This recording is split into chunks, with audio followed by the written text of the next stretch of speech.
I had been desperate because I am and was a big time sugar addict. And so any kind of stresses that I had, not as far back as I can remember, but probably starting in college.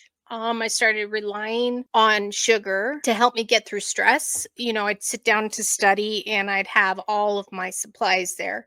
My big pink cookie, bunch of coffee, maybe like Milky Way, something chewy.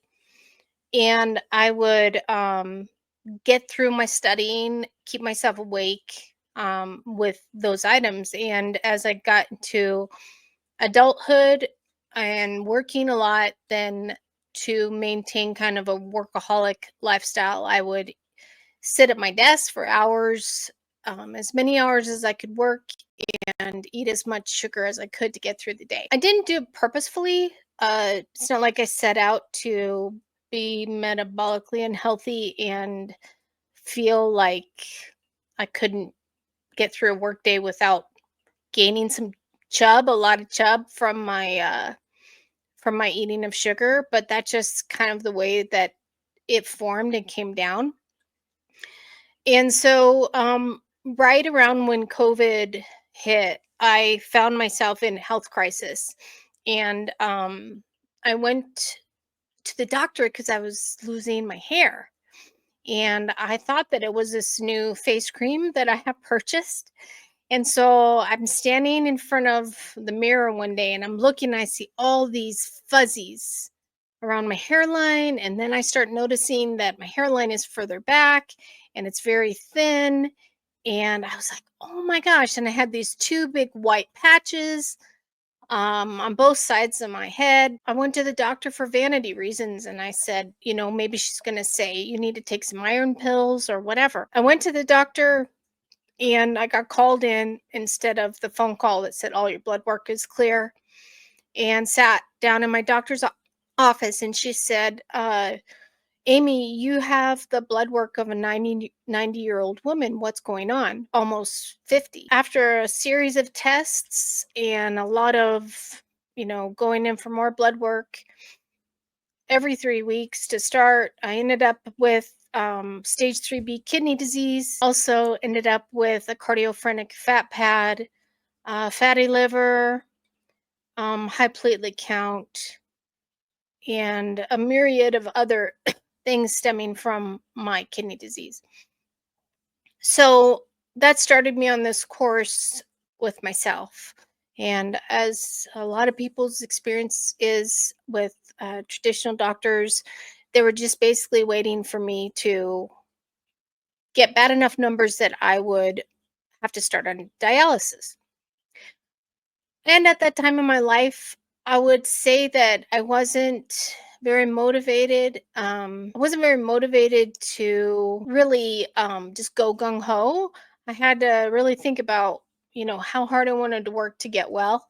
But I had two teenage girls and they were really important to me. And so that kind of started the journey of my why I wanted to keep living, how hard I wanted to work at it, and if it was really worth it to me.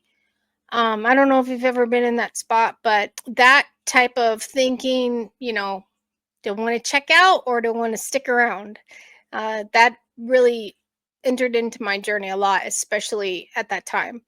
So I did decide that I wanted to be here not only to help take care of my parents as they aged and an aunt of mine, but I wanted to see my kids grow up and I wanted to see my kids' kids. So I decided to start researching on my own.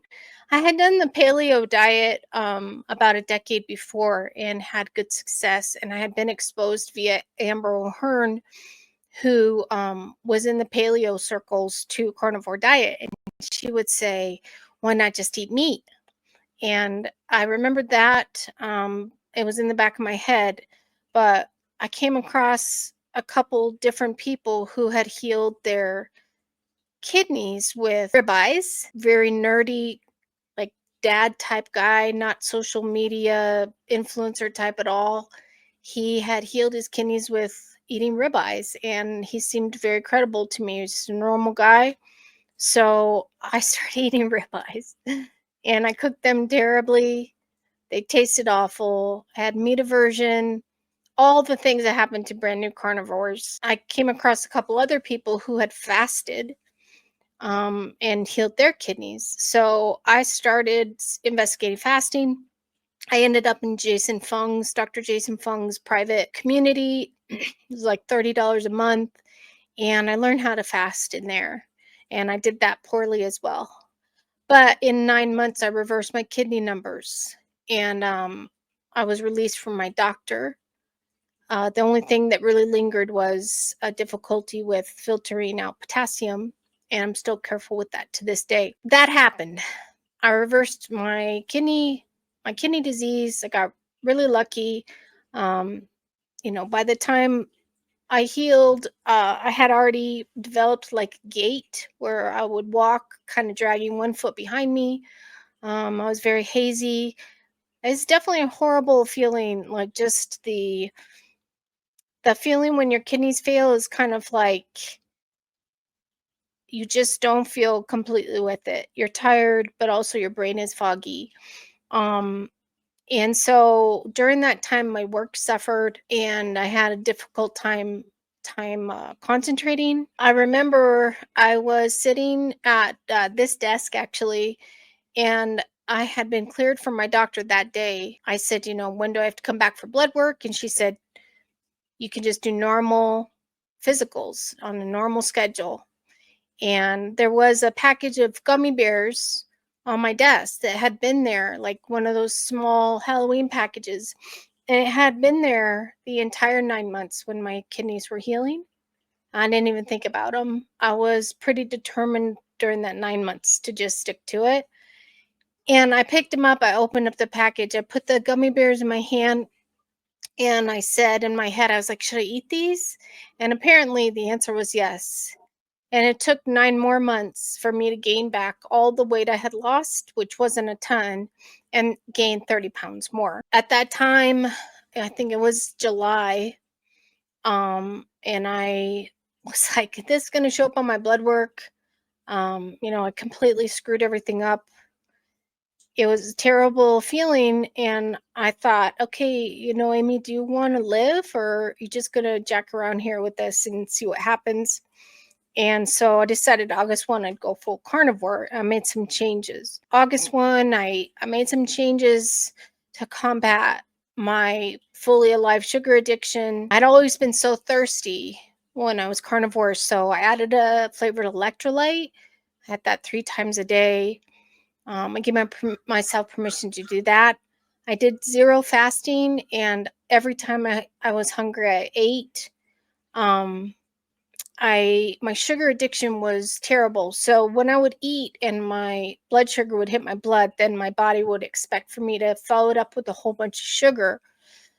So I would then get this terrible sugar craving. And so every time that happened for the first 3.5 months, I ate some cream cheese.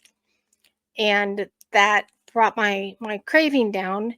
And then the third thing I did was I didn't want to deal with the new carnivore diarrhea.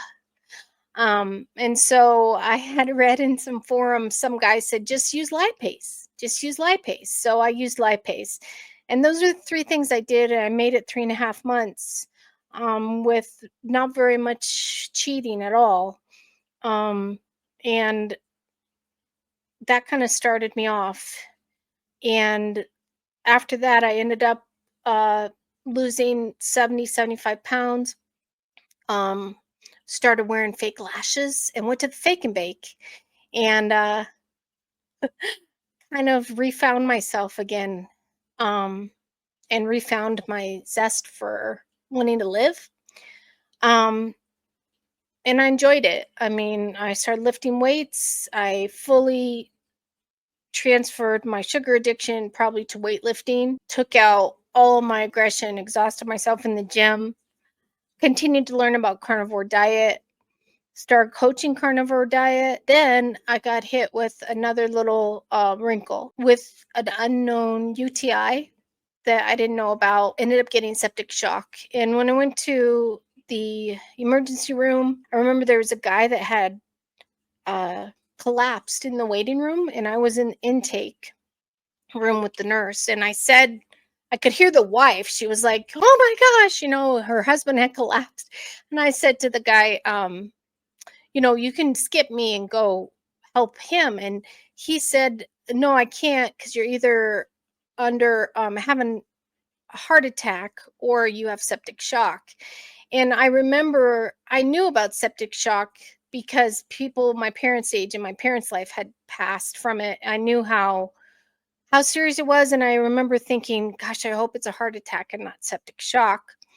And I thought I could survive the heart attack, but not the septic shock. And so, anyway, it turned out to be septic shock. That was a crazy time because basically, I was in the ICU in the hospital for a long time. I was lucky. I fully recovered. I still had cognition. I mean, I still have some cognition problems. I still have lung scarring. I was really lucky. And I really truly believe that carnivore diet saved my life. In fact, all the nurses and doctors, they were shocked that I recovered. I had infections and tubes in both lungs. Um, that's what that's what my septic shock attacked first, was my lungs. And I just got really lucky. I credit carnivore diet for keeping me alive through that as well. And since then, I've been lucky to start a carnivore community called Beyond the Bite, with my best friend and my favorite carnivore, Dennis Ford, um, and a bunch of people who are very loving and caring. In our community, um, Beyond the Bite, we talk carnivore diet, but we also talk a lot of biohacking. Um, we have daily meetings where people come in and just chat. And then we also have lots of awesome coaches. Coach Sally, who's a sugar addict and also autoimmune expert. We also have Coach Amanda, who's a physical therapist, a lymphedema specialist, amongst other things. And then we have Coach Anna, which you've had her on here. And she is a fitness expert. And we also have Coach Jackie, who is kind of like a carnivore life coach and works on how to get your mindset right for coaching or for living carnivore diet. And then Dennis and I are kind of the front men. And the great thing about the community is that really inspire each other and help each other try to figure out where we fit in the carnivore diet. And that includes no dogma. We're kind of a dogma free zone. But we also work on how to approach your diet so that you don't sabotage yourself, which is rough. And so that you can be open to forgiving yourself and giving yourself a leg up, judging yourself.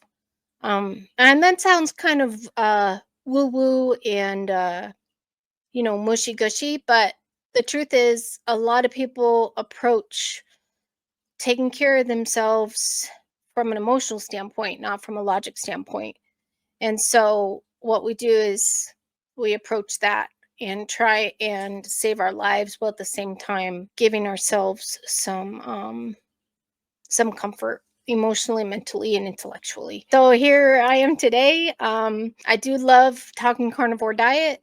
I love that you guys have a channel where you interview carnivore women, and I'm grateful to be here. Well, I can personally vouch for Amy's community because we were just there. We, meaning the Lionesses. That was our first appearance as the Lioness trio, and it was in Amy's community just yesterday in their Zoom call. And their community is very supportive and wonderful. I felt welcomed there. So thank you so much, Amy. But I heard you talking about your kidneys, and boy, it sounded like you had some serious, kidney failure. I know everyone that I tell about carnivore, if they don't jump in and do carnivore, there's a reason. There's a reason. I'm put that air quotes. Okay. And one reason that I've heard is, but meat's going to hurt my kidneys. And in fact, I've been eating more meat and now my kidney numbers are worse. Can you dispel some of that for us or for people out there that might be afraid that meat is going to hurt their kidneys, or maybe their doctors are even telling them that? So it is scary when you have compromised kidney numbers, like your glomerular filtration rate, um, or even your creatinine levels can alarm your doctor and alarm you. First of all, it is a little bit of a tax when you first start eating more carnivore style food. And so all of your organs react. So there are lots of doctors in the carnivore space who recommend not paying attention to your blood work so much before the 6 month mark. And I agree with that. There is no real research that says that meat is a tax to the kidneys. In fact, for me, um, it is the meat that allowed me to stop the constant onslaught of sugar onto all of my organs. And I truly believe that it was the fasting that healed my kidneys. But there's really no research that's credible. It is it is a result of most of the information that comes out of the traditional medical community, that's not necessarily founded in research, but became a norm and became something that was purported without a lot of support. If you do end up having kidney issues, I would not worry so much about the meat, but I would look into possibly fasting and learning how to fast to fully rest the kidneys. I was also fortunate that I ended up learning how to dry fast to help my kidneys as well. Um, so yeah, it's a myth. There's also another thing when you have kidney problems, it's better to use a cystatin C test. That's more appropriate for carnivores instead of the traditional glomerular filtration and the creatinine. The cystatin C will accommodate for a higher protein load in your system. I can assure you that meat is not the culprit, but keep investigating. Always advocate for yourself and never stop doing your own research. Thank you for sharing that. That's just such great information, because I think a lot of people, when they get a diagnosis like something you did with your kidneys, it can be so scary. And so we love to, on the show, just share stories of hope. And so I think that you're amazing and inspirational. You started your story with talking about sugar addiction and how you kind of used sugar and caffeine to just get through like the tough times, you know, with your schooling and stuff like that. Where I'm just, and this is just a personal question, if you don't feel comfortable answering it, I can ask something else. But I was just wondering, where do you think that sugar addiction came from? Like, why do you think you used sugar of all things? I think that my sugar addiction, that is a juicy question, Ellie. You're going to find out why right now. So I grew up alcoholism in my family. I have a very sweet, nice family, but my dad is a recovered alcoholic, and it turned out that that hit me in the gene pool. Um, and when I was in college, I think my junior year, I had to read a book on Gandhi and take a test for it, and I hadn't read any of the book. And so I remember I had a small bottle of Jim Beam in my apartment. And I was like, oh, I had so much stress. I could feel the stress and the anxiety just rising up in me. And I thought, well, if I have a shot of this Jim Beam, it'll calm me down. I read the whole book, Ace the Test. And that was like a bad lesson to learn, because for the rest of my college career, I would have shot a bourbon before I would, or whiskey before I would study or before I would go take my tests. And I did well. It calmed me down. And so then I would be having my whiskey and my pink cookie and my, whatever, and my coffee.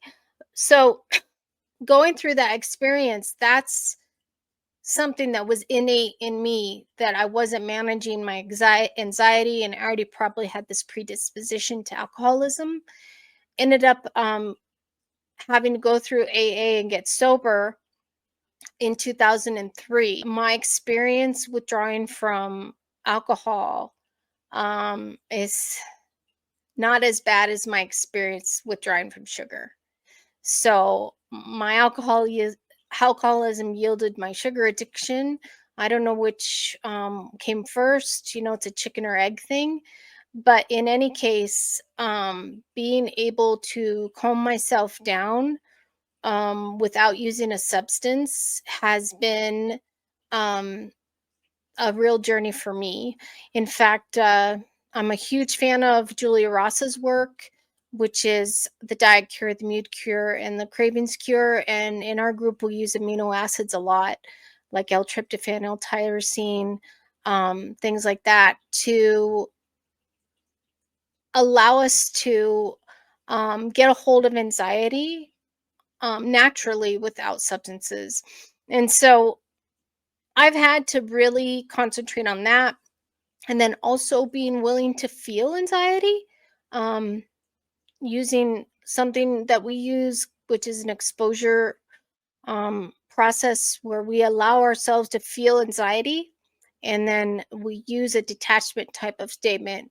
So I might, let's say I have anxiety about coming on your show, then I would allow myself to feel it. And then I would go ahead and say some kind of casual statement like, maybe I'm going to sound like an idiot on Lioness Lifestyle Live, or maybe I'm not, and everything will be fine. I'm just going to go on and see what happens. And what that does is it allows my neural pathways to respond differently to my stress. And if I do that activity enough, then my neural pathway should start doing it for me so that I can come on Lioness Lifestyle and not have so much anxiety.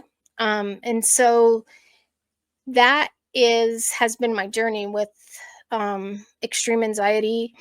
And I find that it helps people who are eating over anxiety to use that technique. So yeah, I think it was genetic in me, Ellie. And I think that my choices of using whiskey and sugar made it all worse. I would have never guessed you were 50, let alone a couple years older than that. Never, Adrian, never. you're I by would've- far my favorite lioness of the Lioness Lifestyle Live. Thank you. I honestly would have thought you were my age, maybe a little bit younger. I just want I to think say you were I'm an absolute 52. hottie. I'm 52 now. Oh my gosh. You're doing amazing. Were you always this good looking, or did the carnivore diet make you this good looking? Oh That's not my my real gosh, who question. But told that's you to legit. say that, Adrian? That's awesome. Flattery will get you everywhere. Honestly, I it's my lashes. It's my fake lashes. Oh, I want them. I want them. They're a game So changer. bad. I have mascara and you can't even see it. Anyway, I do have a question kind of about electrolytes, but also about I know you're not a doctor, this isn't doctor advice. I've always had a high bun creatine ratio. Does that have anything is that bad? Does that have to do with some of the things you've been dealing with? And I'm sorry for asking two questions because that's cheating. Should we be drinking electrolytes, or is that bad? Because there's this camp where they're like, you should only be drinking a cup or two of water a day. And then there's the drink lots of electrolytes. I personally think they taste good. So, okay, go. Do you know what your creatinine number is by chance?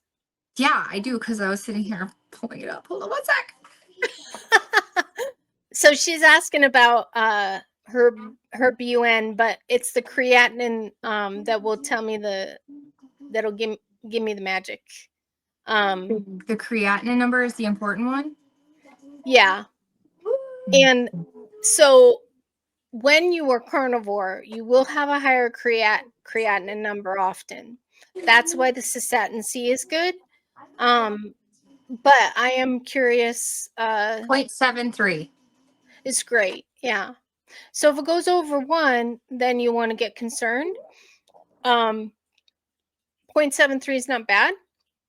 And so if you get concerned, or if you have other things that are comorbidities, then I would get a cystatin C, which is CYST. TATINC, and that'll tell you more accurately if you have kidney issues.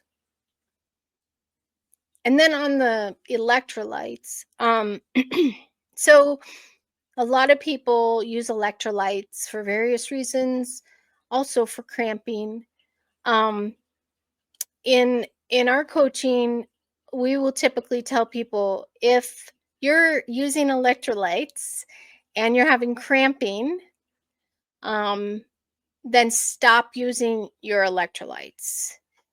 I've had a lot of clients where I tell them this and they're like, really? I thought I needed more. And their cramping will go away overnight. If you are having cramping and you're not using electrolytes, then you may want to add electrolytes. So electrolyte balance is very tenuous and it's hard to catch up with. But if you drink to thirst and you don't drink to some kind of bar that you think you need to meet, like the fictitious 8 glasses a day, something like that. If you drink to thirst, it is very likely that your electrolytes will balance themselves. And I'm very familiar with my electrolytes because when you're a kidney patient, you know, they put you on water restriction, the whole nine. And so if you don't overdrink and you just drink to thirst when you're thirsty, you'll be in better shape. Also, adding salt, taking away salt is, if you do that instead of electrolytes, that's fine too.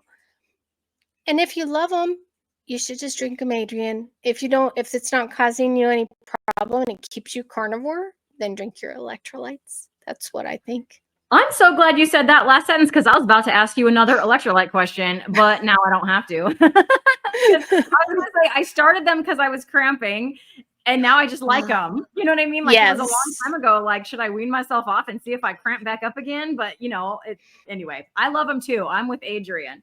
I'm happy to be drinking them. But I wanted to bring up a comment that Bruce said. He said, if you reversed your kidney disease, it doesn't sound like you did any of this poorly to me. He posted that comment when you were talking about your first go round. And I wanted to talk to you a little bit about that because clearly it's not about perfection. And so if you could maybe speak a little bit more to that, because I love how you talked about this group is not dogmatic. And, you know, I probably didn't do everything right. Look, my kidney numbers, you know, totally improved. Yeah. Can you talk a little bit about that, please? Yeah. So from my personal experience and experience with clients, one of my favorite sayings is, you can do this thing 60% of the way and get 100% results. It's so true. And that is why if you start carnivore diet, a lot of people are gung-ho, right? And so they say, okay, I'm going to go Lion. I'm going to do a 48-hour fast every week.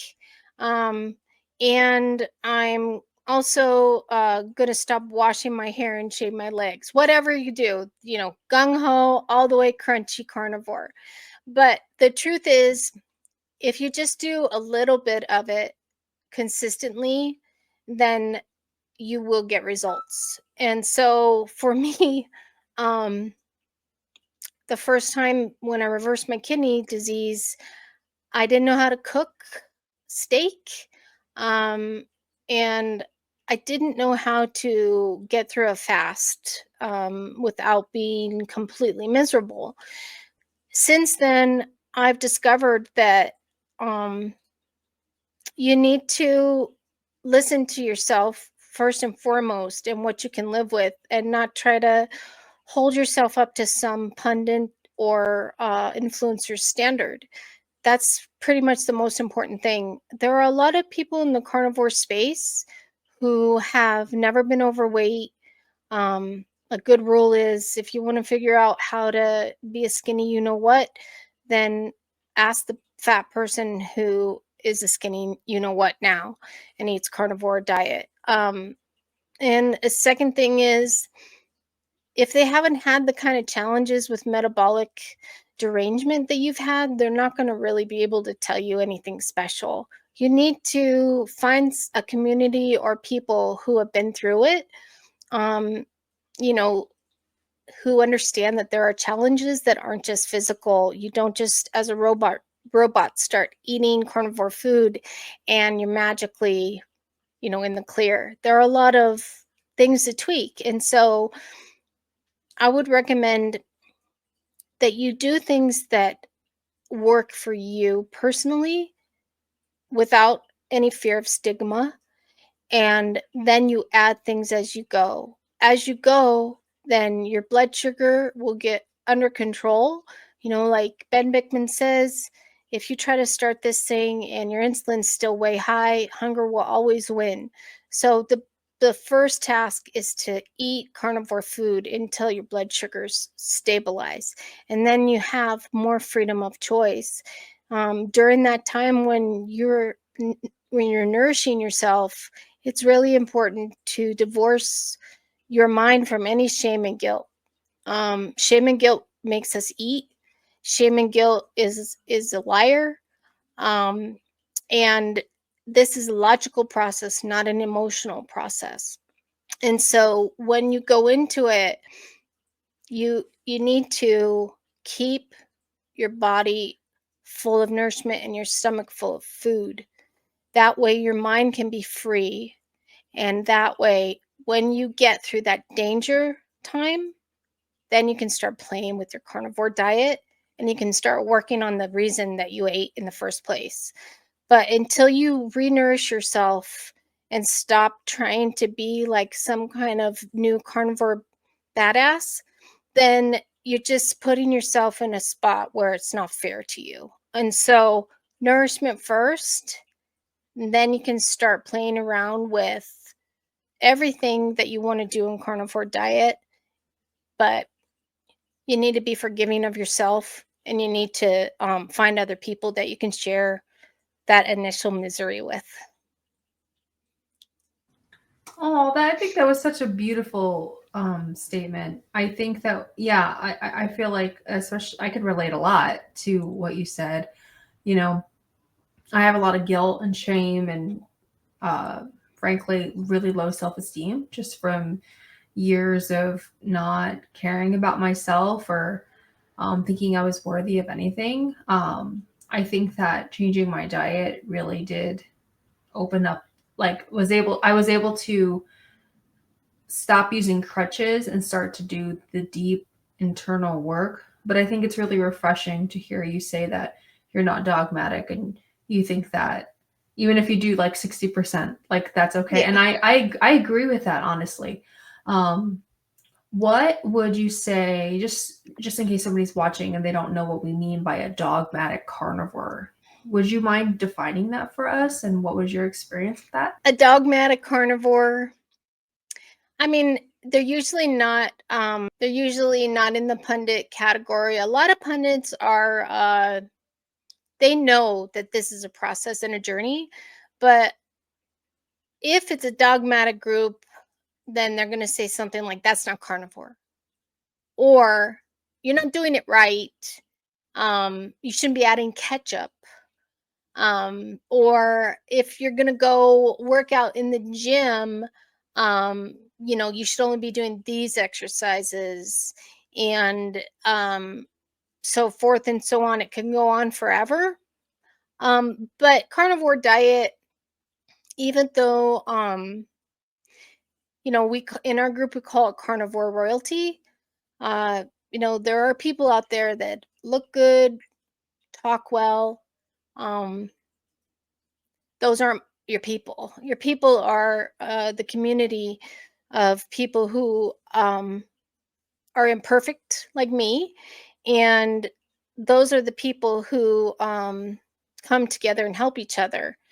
Dogmatic people are people who still have a lot of fear about their carnivore journey, and that's pretty normal. So I guess looking at them in kind of a loving way and in pitying way is a better way to approach it. And then finding people who have done the work to go through, fail, try again, fail, and use those as tools rather than judgments on other people. It's pretty important. I mean, it's really easy to tell someone, eat 2 pounds of ribeye a day and a little bit of butter, and you're going to be a sexy, you know what? But that's not an easy thing to do.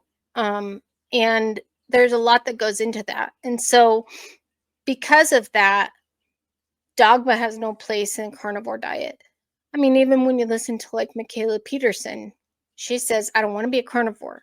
I want to eat normally. I want to reintroduce foods. That's a person who's not dogmatic. A person who says, coffee is poisonous, don't have coffee, flavored electrolytes are the devil, all these things, that's dogma. It doesn't really have a place because these are bridges and crutches that people use and it's a part of their life. It's not some kind of contest to see who's the best carnivore out there. Yesterday we were in your group and I was afraid to death because we came in and there was, the carnivore conversation. I've also been in a lot of carnivore groups lately that are real battly. And most carnivores are against one of the tools that I've been using. And I was almost not going to say it. And then you brought my YouTube channel and there it was everywhere. GLP-1, GLP-1. And I was like, I guess we're just going to have to say it. And I really thought you guys were going to be like, boo, who invited that one? And everybody was like, seriously, it's okay. It's okay. Everybody was so nice. Like, you really do have a welcoming group. I didn't feel dogma at all. I felt welcomed. I felt loved. I felt like people's questions were answered. Where do people go? I know we're going to talk about it towards the end, but like, how do they join your group?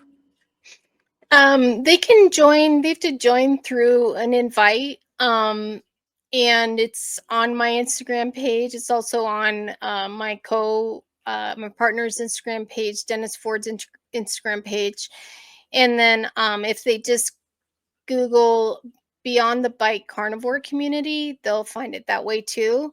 And I'll tell you too, Adrian, we've only been talking about GLP-1 since you came on yesterday because Kelly Hogan came out with a video with Dr. Boz. I don't know if you saw it yet, about GLP-1. And anyway, I thought it was pretty cool that you shared it with us. And, we talked a lot about the reasons that you have low dose, microdose GLP-1. I'm pretty excited to see where the GLP-1 conversation goes in the carnivore community. And we also, in Beyond the Bite, we don't judge the person. We explore the subject. And so the GLP-1 question is very interesting. I could tell that you were nervous about it because you had your defense statements ready. You're not like, oh my gosh, but yes, we discuss things, but we are loving. But I do think the GLP-1 question in the carnivore community is going to be a big thing. And I think that some pundits will just ignore it. Others will respond to it, with a lot of ambivalence, and others will have their minds made up on it, like Dr. Boz. She said that there are 53 GLP-1 products coming on the market. And I want anybody, that's watching this to know Adrian she went to it as a last resort. It has to do with insulin resistance, has to do with helping her out. As you can see, she's a skinny already. It doesn't have to do with losing a bunch of weight. And we had a lady Sherry on that is a carnivore for many years and ended up having to add in a diabetes medication and reintroduce carbohydrates to bring her numbers into balance. So that is part of not being dogmatic. It's part of biohacking as a carnivore. It's also part of not giving a crap what other people think. And so Adrian, you should adopt that. And so biohacking in the carnivore community is a thing. And it means that not everybody's going to fit into the same box. So it wouldn't be a carnivore conversation without some poop talk. You said poop. You said poop earlier. You said you didn't want to have the dreaded carnivore diarrhea. I remember the dreaded carnivore diarrhea well. For me, it lasted about 3 weeks. Unfortunately, I'm a teacher and I was on summer vacation. So it was fine because my toilet was I wasn't in my classroom. I couldn't have done it. I would have had to do something else because I couldn't have done it. So that worked out well for me. But you said something I've never heard before. I've never heard of it before in all my 2 years of doing this. And you talked about using lipase to help with that. I've never heard anyone say that, or if I did, I blocked it out. Can you expand upon what that is and how one would use it to help with that situation? Lipase. So we kind of have an order of diarrhea protocol that we use. And first of all, don't eat hot fat. Don't eat hot fat. Don't eat warm fat until you're well-seasoned carnivore and your digestion can handle it and you're fat adapted. But the first level of defense, unless you want to be walking through the grocery store, because it's, carnivore diarrhea just sneaks up on you. And so have your butt cover with you, have extra change of clothes, do what you need to do to get through it. But if you don't want to deal with it, if you get an enzyme called lipase, which our body already makes, any brand will work. It's a cheap supplement. It's a good supplement. It's lipase, lipase. For many people, if you just take 1 or 2 of those before every meal, you'll be fine. Some people use ox bile, but ox bile is really for digestion of fat. Lipase is what stops the diarrhea. If that doesn't work for you, which is possible it will not, then we typically in our group, then we will move on to using gelatin. Some people who lipase doesn't work for them might have some leaky gut. And so the gelatin just puts kind of like a temporary coating on the intestine so that it can at least heal for a time. And if you eat enough gelatin, then it really is going to help you with your diarrhea. If gelatin doesn't work, speaking of dogma, we move to avocado. Avocado a day, which I learned from a coach, Becky Niles, Sweet Becky Niles, we call her. Avocado a day, if you have diarrhea and those things have not worked for you, avocado works well. And lastly, we will move to potato. Boiled potato for some bacteria in the gut. If you do have an imbalance of some kind of in the nature of bacteria, Amber O'Hearn used this method, and she's a longtime carnivore. It works as well. So all those things will help with diarrhea. Everybody has an adjustment time. Most people will say just live with it.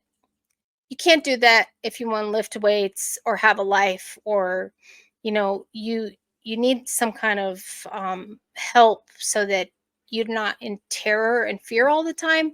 So I recommend not living with it and using one of those measures. And it took me about 5 months to get rid of my diarrhea. So perfect. Thank you. That's really helpful. I had diarrhea for about 3 weeks, but I was extremely constipated before, so that probably makes a lot more sense for me personally. Everyone's different.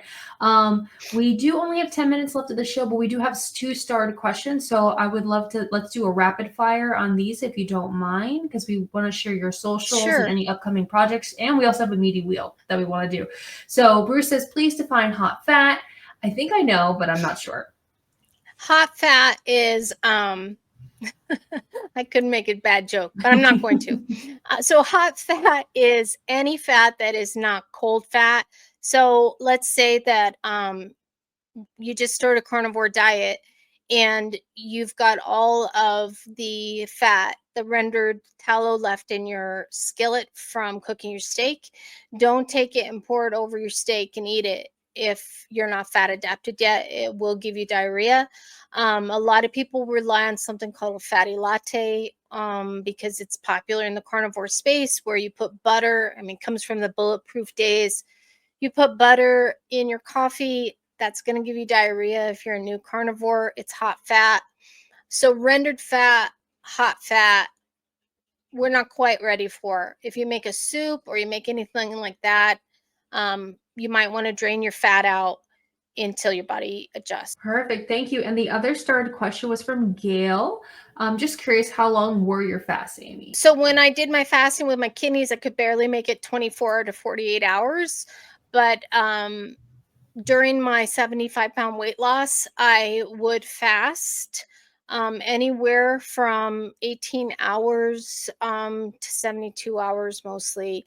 And I really am a big fan of alternate day fasting, which is every other day, 32 to 42 hour fasts. I do fast now. However, I'm not very good at it right now. I feel like eating right now. But if I were to fast right now, I would do alternate day fasting and or 48 hours. Our little trick we use in our group is many of us will do dry fasting on the very first day, which doesn't have to be completely water free. You can just decrease your water on a spectrum, just decrease your water, and it helps with your appetite so that the next day you're already not hungry and you're doing well on your fast. So if you have a longer fast, try decreasing your water or doing it dry on your very first day. It'll really help your hunger level on the next day.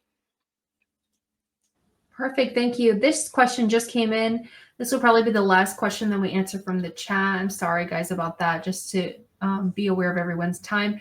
Barbara says, "How do you dry fast and for how long?" So my group laughs at me because I dry fast with water. So I might take like a glass or a bottle, and I'll say this is how much water I'm going to try to have for the whole day. That is a way to dry fast. Some people easily will have no water. If you start dry fasting, you start to feel really good quickly. It's like a supercharged water fast. So you need to exercise that fasting muscle, that dry fasting muscle. So the first time you dry fast, I'd start out with 18 hours, including your sleep time. And then you can gradually increase that once a week until you get to a place where you understand it is not when you're dry fasting that you start to feel poor. It's when you break your dry fast and then you feel like you have flu-like symptoms, and it takes a little while to get your body caught up. So don't start out like 3 days dry fasting, and I wouldn't do more than 3 days dry fasting in general, even after you're experienced. Okay, thank you so much. I want to share your Instagram. Could you please share with us if you have any upcoming projects, if there's anything you'd like to shout out? We did talk about Beyond the Bite, and I did share a screen cap and put a link in the description for that. We have we're getting ready to start 2 things. Coach Ayana in Beyond the Bite, which the link is there on the Instagram, is we're calling it spring into summer to get in shape for summer. It's both carnivore and fitness based. And then Coach Sally is doing a A1C and fat loss reset. We're sending out free A1C tests that you can do at home, 2 of them for before and after if you join Beyond the Bite. And Dennis Ford and I will be helping market that out. So if you want to join and get a free A1C and start that, you want to do that in the next few days. Well, that is super cool. Ellie is always so good at getting everyone's social media up there. But now it is my turn to present to you our meaty wheel. So we have this wheel here, and I'm going to go ahead and give it a spin. And we're going to hunt down a meaty question for you to answer for us, Amy, before we roar our way on out of here.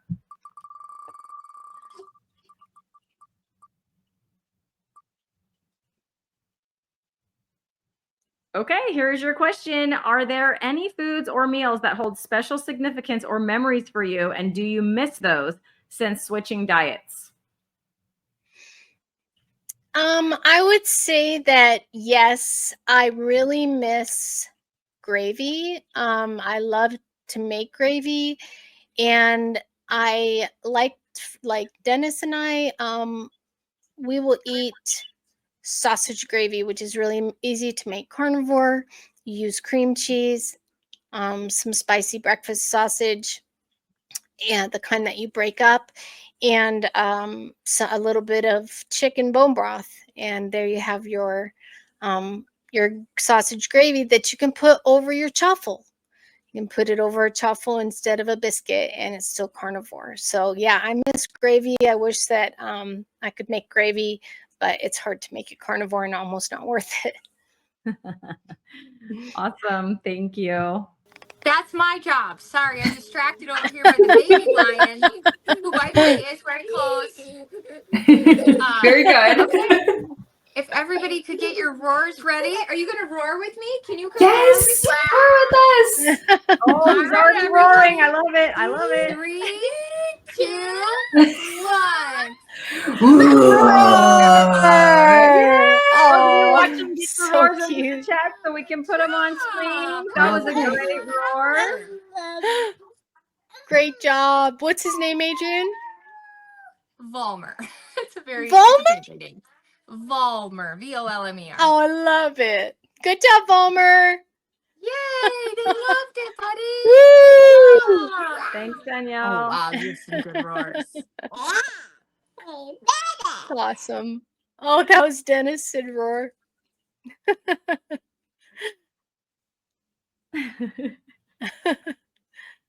Maple Honey. I like that name.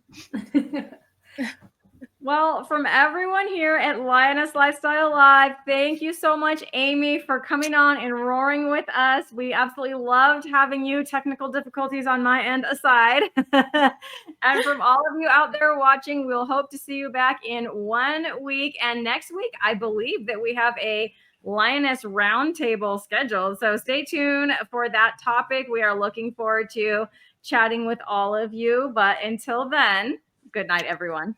Good night. Thank you. Thank you for